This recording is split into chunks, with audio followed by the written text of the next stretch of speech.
July 23rd, 2020 marked the beginning of a new musical era as Kylie Minogue released Say Something, the lead single for her 15th studio album, Disco.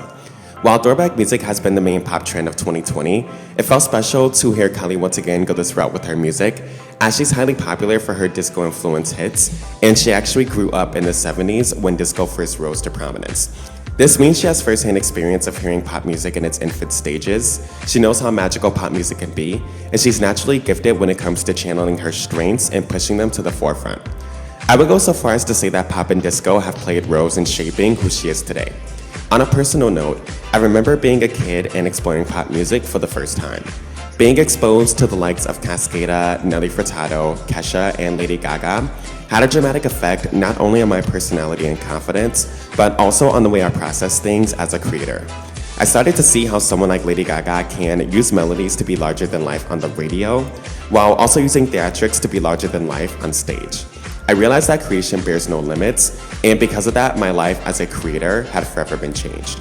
Bringing this back to Kylie Minogue, I can see how her individual experiences with music as an adolescent may have impacted her journey as an established artist.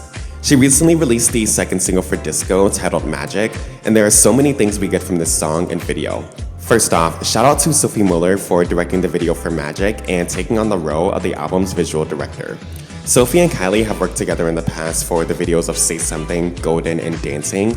You can see with this video that Sophie knows how to bring the best out of Kylie.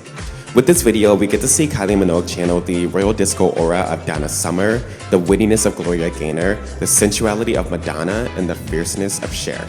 She's strutting around with a disco stick that rivals Lady Gaga's, and she seriously looks like the queen of disco who has come back to reclaim her throne.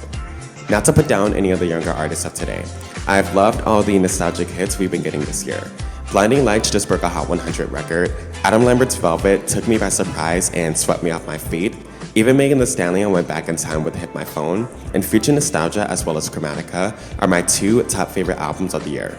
The aforementioned artists have given us classic yet timeless hits in 2020, but the way Kylie Minogue so naturally fits on a disco track is dramatically captivating. She has a soft voice, but the song feels dominant. It forces you to dance as Kylie commands you to forget about tomorrow and make the most of tonight. She uses crafty lyricism in the verses to moderately pace you through the song, and this was seriously a breath of fresh air. I feel like I hear so many songs in which artists give themselves permission to go lazy on the lyrics and use the nostalgic production as a crutch. Instead of the song coming off as an attempt to take us to the past, the track comes off as an attempt to take the artist to the top of the charts. Kylie is at a point in her career in which she no longer has to strive for new accolades and commercial success, and I think this ease of pressure shows through Magic. It simply looks like she's having fun and making music she loves, and this helps to establish Magic as a best of both worlds. We get this track where Kylie seems 50% at peace and 50% in her element. The song has a mainstream sound, but she embodies it so well that the song would lose its liveliness if we gave it to another artist.